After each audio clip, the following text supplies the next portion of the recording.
See PTSD, the type that affects hostages and those who have endured long-term domestic abuse. We have all been traumatized by this pandemic, if not by the disease and death itself, then by the callous disregard for human life from those who have not taken it seriously. The threat of an invisible killer in supermarkets, schools, churches, and our relatives' living rooms leaves us hyper-vigilant at the sound of a sneeze or cough. Stories of moral injury in healthcare workers and the subsequent suicides are starting to emerge. Moral injury is a component of trauma for caregivers. The feeling that I should have done more, or if only I had done X instead of Y, this person would be alive, can be overwhelming. One only needs to listen in on a nurse telling a family member not to come to the hospital as their loved one dies to feel the weight of moral injury.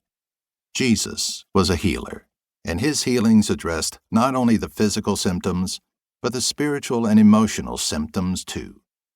His lonely but public death also stands in solidarity with the victims of COVID-19 who say goodbye on FaceTime as a nurse holds the iPad with a trembling hand. Add to the pandemic the assault on the U.S. Capitol seen live on TV, the vacuum of withdrawal of our military from Afghanistan, and the relentless toll of mass shootings by lone gunmen trying to make their ideological points by murdering school children and supermarket shoppers. Stories of domestic abuse, sexual assault and harassment, and child abuse, where the perpetrators often go unpunished, all take their collective toll on our minds and hearts, and we wonder if it will ever end.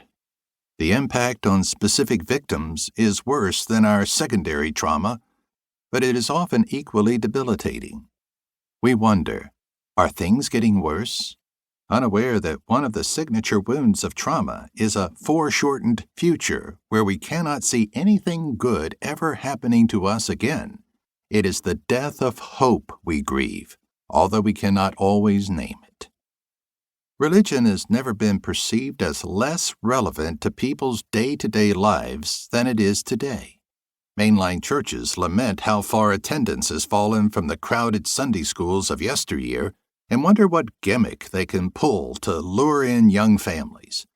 Meanwhile, Americans seem to be okay as they sip coffee and read the New York Times or schlep the kids to a soccer game on a Sunday morning. For many, the only time they have an intense thought about religion is when they recoil at seeing far-right evangelicals praising Trump or his surrogates, or saying God sent COVID-19 because of abortion and the gays.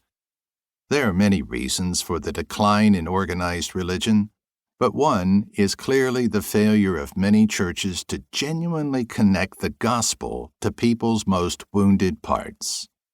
For too long, preaching and writing about the crucifixion have been uncomfortable in progressive Christian circles, mainly for fear that it highlights the penal substitutionary atonement theory that is likened to child abuse of God the Father upon the Son. I hope this book presents the post-traumatic Jesus in such a way that Christians can reclaim this territory from the fundamentalists who have shamed too many into praying the sinner's prayer. The goal of this book is to connect the secular and religious Jesus with contemporary traumatic experiences so that readers can connect their own stories to Jesus' story.